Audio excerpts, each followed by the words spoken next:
I never made it, but I know what it takes. I'm motivated by a mix of. So, vielleicht könnt ihr euch noch an dieses ganz einfache Stück Holz erinnern. Da hatte ich mal eine schwebende Hagebutten-Dekoration drauf gemacht.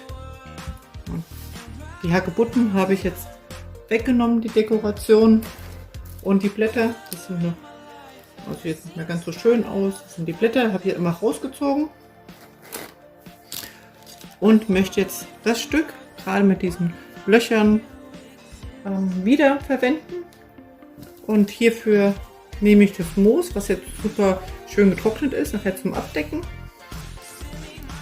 Damit ich es auch nicht festkleben muss, nehme ich auch das, mit wem ich es dekorieren möchte, wie hier diesen Baum. Das ist so ein kleiner Stecker. Genau, und jetzt muss ich nur sozusagen das Loch finden. Und dann wird einfach mit diesem Stecker das Moos befestigt. Hier habe ich noch eine weiße Kerzentülle. Die habe ich dann nochmal gekauft, aber ich habe auch gerade heute, deswegen habe ich überall ein bisschen weiße Farbe, habe ich selber lauter Sachen auch gefärbt und habe mal wieder keine Handschuhe getragen. Deswegen sind noch ein paar Kleckse übrig an meinen Händen. Genau, das ist dann schon so die Grunddekoration. Dann möchte ich hier so ein kleines Herz noch hinmachen. Dafür brauche ich Draht. So, und jetzt habe ich hier Draht genommen. Das kleine Herzchen hier so ein bisschen, also einmal eingeschlungen und dann ein bisschen gedreht. Dann habe ich hier einen Tannenzapfen, den habe ich einmal mit weißer Acrylfarbe leicht angesprüht, also nicht komplett, sondern dass es so leicht grau-weiß ist.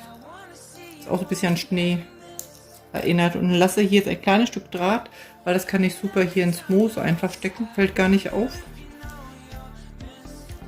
Und schon ist die Dekoration hier fertig. Das Einzige, was noch fehlt, ist eine Kerze. Die habe ich hier. Ich bleibe jetzt bei dem schicken Weiß.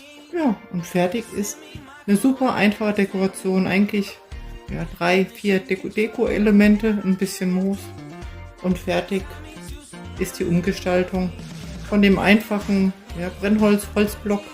Genau. Vielleicht habt ihr ja Lust, auch so eine kleine Dekoration für ein Sideboard, für die Theke oder in der Küche, für ein Fensterbrett. Vielleicht fällt euch dazu ja auch was ein. Viel Spaß beim Nachbasteln. Tschüss!